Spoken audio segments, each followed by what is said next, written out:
Psixologiyada belə məşhur bir təcrübə var. Mənim indi ağlıma gəldi. Sadəcə təcrübənin neçənci ildə, təxminən neçə yaşlı uşaqlarla keçirdiyini bilmirəm.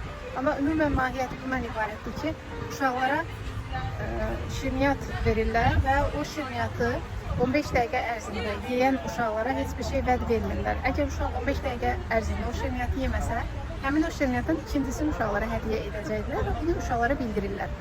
Və sonra tədqiqatdan sonra o uşaqları böyüyənə qədər izləyiblər ki, bu uşaqların həyatına necə təsir göstərir. Məlum olub ki, öz həzzini ertələyə bilən uşaqlar, yəni o şirniyyatı 15 dəqiqə gözləyib ikincisini alan uşaqlar həyata daha uğurludur. Bu təcrübə əslində bir çox şeyləri bizə göstərir.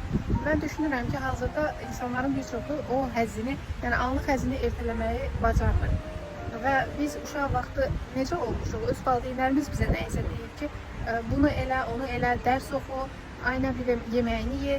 Nəyisə valideynlərimiz bizə deyib deyə biz ona öyrəşmişik bir çoxlarımız və həyatımızda indi də kimisə bizə nəsə deməyini gözləyirik. Sanki anamız, atamız bizə desə ki, sən dərs oxu, yeməyini ye, o zaman biz hərəkətə keçə bilirik. Əks halda nəyisə eləməkdən çəkinirik. Yəni kimisə bizi xilas etməni gözləmək də əslində belə bir psixologiyadan qaynaqlanır. Və bu sosial təcrübədən həmçinin bunu aydınlaşdırmaq lazımdır ki, insan həzzini nə qədər ertələmək bacarırsa, gələcəyini də bir o qədər inşa edir.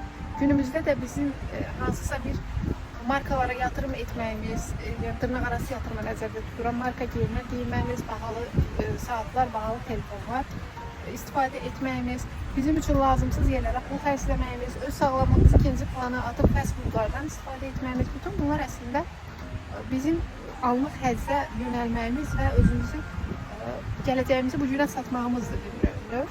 Həm bizim üçün zərərlidir, həm də gələcəyimizi əlimizdən alır. Və bu mənada hər birimiz o anlıq həzzlərin fərqində olmalıyıq. Məsələn, siz fast fooda çox pul verirsinizsə və yaxud da özünüzə çox dəyərli bildiyiniz bahalı əşyalar almağa meyillisinizsə, bunu başqa bir şeylərlə əvəzləyin. Bunu kurslara gedərək özünüzü inkişaf elətdirə bilərsiniz və yaxud da hansı bir fast fooda verdiyiniz pulu kitablara verib özünüzü inkişaf elətdirə bilərsiniz. Düşünürüm ki, sizin gələcəyiniz üçün daha yaxşı ola bilər. Nəinki bu gün o qidalardan, o aksiyonlardan və yaxud da bahalı əşyalardan aldığınız həzdən daha çox üstün ola bilər. Mənəvi baxımdan insan özünü inkişaf elətdirməsi gələcəkdə də özü üçün böyük bir yatırım hesab olunur düşünürəm.